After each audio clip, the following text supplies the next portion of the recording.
Namo Buddhaya, Namo Trinabia. Bapak, Ibu, saudara-saudari umat Tridharma, khususnya umat Klenteng Hok Tik Tong Parakan, serta umat Tridharma dimanapun berada. Pada kali ini, saya akan menguraikan tentang hiri dan otapa. Hiri dan otapa ini adalah salah satu pelajaran dari agama Buddha. Cuman kita juga bisa melihat ajaran agama Konghucu pun ada hiri. Karena hiri adalah tahu malu kalau berbuat jahat. Pada saat Bapak Ibu memberi salam dengan pai secara agama Konghucu, jempol ini membentuk huruf jin atau ren atau manusia. Manusia harus mempunyai 8 kebajikan yang berarti 8 jari ini ditangkupkan. Kebajikan yang pertama adalah hao. Ini yang utama. Harus berbakti kepada orang tua. T. Rendah hati. Tidak boleh sombong. Tiong, setia pada negara, setia pada organisasi, dan setia pada ucapannya sendiri, setia pada keluarganya sendiri. Le, susila, harus menjunjung tinggi kesusilaan. Apa yang tidak susila, jangan dilihat. Apa yang tidak susila, jangan diucapkan. Apa yang tidak susila, jangan didengar. Apa yang tidak susila, jangan dilakukan. Gi, tahu malu. Gi di sini adalah tahu budi, tidak melupakan budi orang lain, mempunyai integritas yang tinggi. Itu gi. Liam, suci hati, tidak berprasangka buruk pada orang lain, selalu mempunyai pandangan yang positif.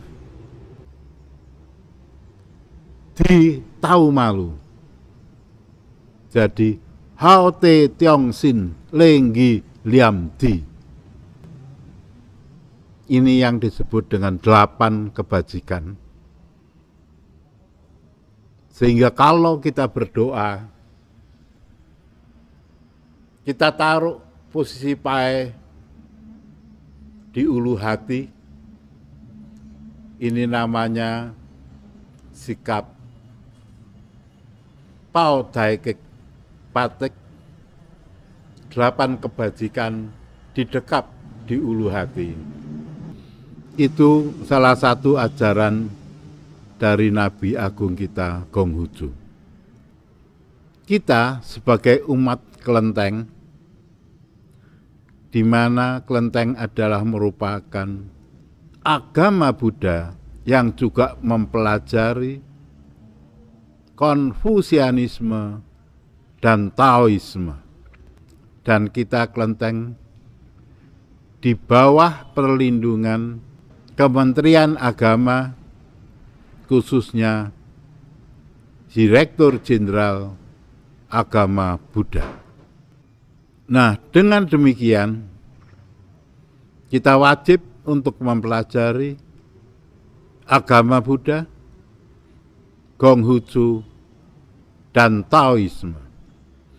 Sesungguhnya semua agama apapun di dunia ini mempunyai tujuan yang sama atau hampir sama, ialah membuat umatnya tidak berbuat jahat, membuat umatnya berbuat baik, merubah yang semula tidak baik menjadi lebih baik. Adapun caranya bermacam-macam. Nah, suatu tradisi di Klenteng sekitar tahun 1950 sampai 1960 di Klenteng Hoktek Tong Parakan ini ada suatu gambar besar yang menggambarkan hukuman-hukuman di neraka. Saat ini gambar itu juga masih ada, berada di atas pintu kelenteng ini yang sebelah dalam. Jadi secara tradisi dipercaya bahwa Kaisar Li Simbin itu pernah mati suri. Nah, pada saat mati suri itu, ia jalan-jalan ke neraka. Lalu diceritakanlah hukuman-hukuman apakah yang ada di neraka apabila di dalam kehidupan kita berbuat jahat. Kitab yang menceritakan hukuman di neraka ini biasanya disebut Gyokling. Pada saat ini juga ada kitab serupa dengan judul Melawat ke Neraka. Tujuannya apa? Supaya umat takut untuk berbuat kejahatan. Nah, di dalam agama Buddha, hal ini terdapat pada Hiri dan Otapa. Hiri itu tahu malu kalau kita berbuat jahat, dan Otapa itu takut akan akibatnya kalau kita berbuat jahat. Dengan membaca kitab Gyokling, mempelajari Hiri dan Otapa, mungkin orang akan berpikir kalau dia berbuat jahat. Akan tetapi, apakah di alam modern ini orang masih bisa ditakut-takuti dengan hal serupa? Nah, di sini saya akan menceritakan tentang reinkarnasi atau kelahiran kembali. Saya ceritakan bahwa pada tahun 2000, jadi 21 tahun yang lalu,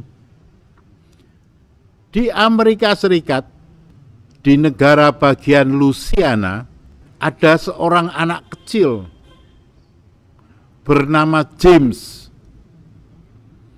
Pada saat itu James berusia 2 tahun. Di usia 2 tahun itu, James bercerita dengan ayah ibunya bahwa dulu ia adalah seorang pilot pesawat tempur Amerika Serikat yang pada zaman Perang Dunia Kedua tertembak oleh musuhnya, oleh Jepang, dan jatuh ke laut. Kemudian dia bercerita macam-macam. Siapakah temannya? Siapakah komandan pasukannya? Dan lain sebagainya. Orang tua James merasa, wah ini anaknya jangan-jangan menderita suatu penyakit. Dibawa seorang psikiater. Di psikiater ditanya lebih detail. Suruh menggambar pesawat terbang itu kayak apa. Ditanya spare part pesawat terbang. James dengan teliti menjawab semua pertanyaan itu dengan tepat.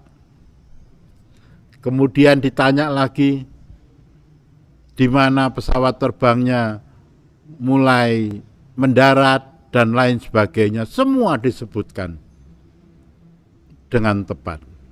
Ini merupakan suatu bukti bahwa reinkarnasi ada. Di samping itu, saya juga membawa buku.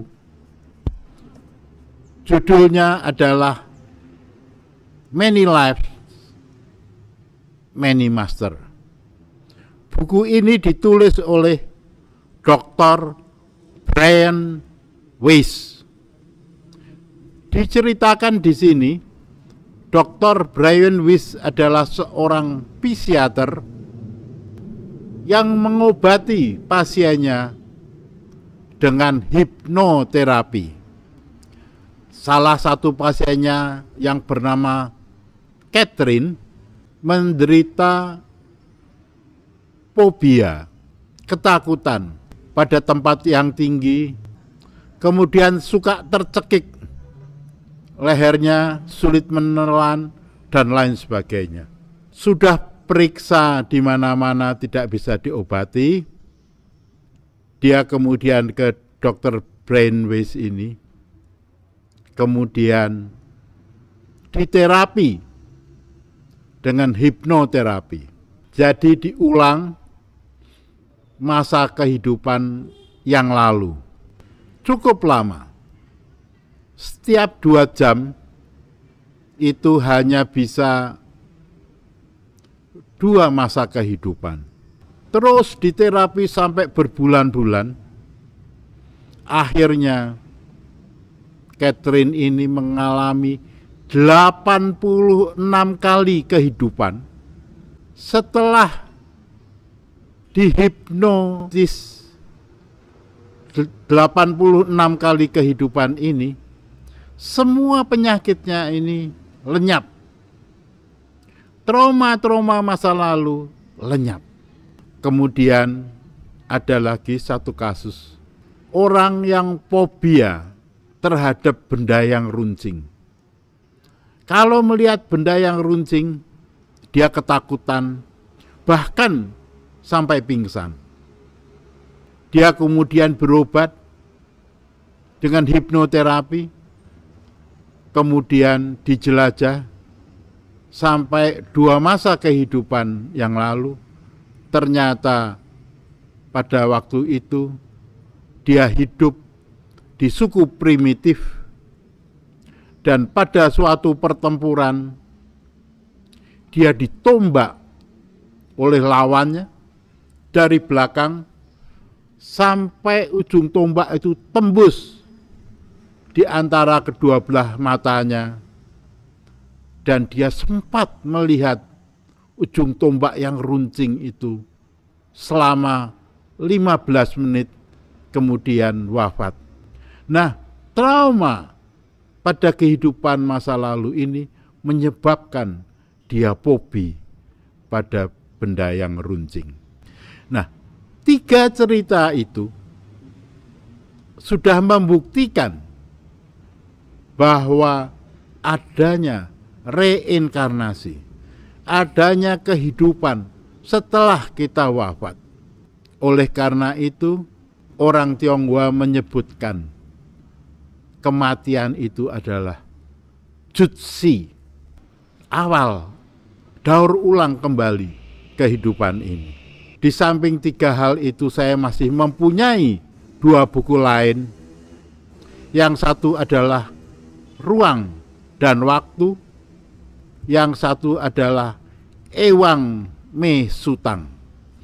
Dua buku ini ditulis oleh Paramita Dewi, seorang gadis kecil yang indigo, bisa melihat masa lalu dan lain sebagainya.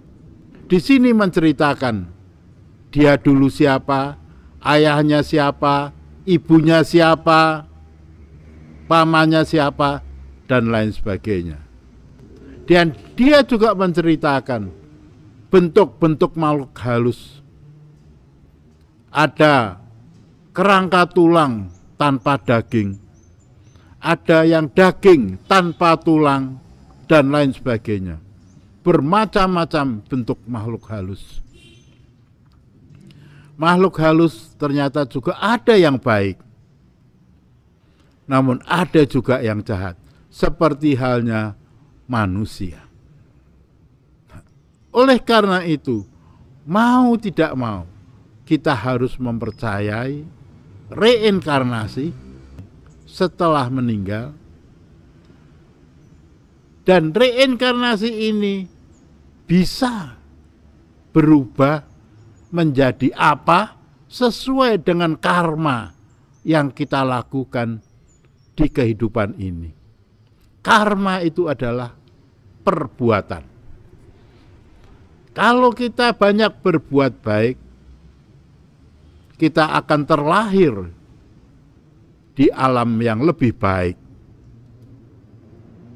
Diceritakan ada surga 31 alam kehidupan. 26 diantaranya adalah surga. Oleh karena itu, marilah kita banyak berbuat baik di dalam kehidupan ini untuk menanam karma baik, supaya kehidupan saat ini atau yang akan datang kita bisa hidup lebih baik lagi. Itulah sekelumit dari ajaran Tridharma yang kita warisi berupa kelenteng yang ada di mana-mana. Demikianlah uraian kami. Apabila ada hal-hal yang kurang berkenan, harap dapat dimaafkan karena keterbatasan kami. Sabe sata bawantu sukitata. Semoga semua makhluk hidup bahagia. Sadu, sadu, sadu.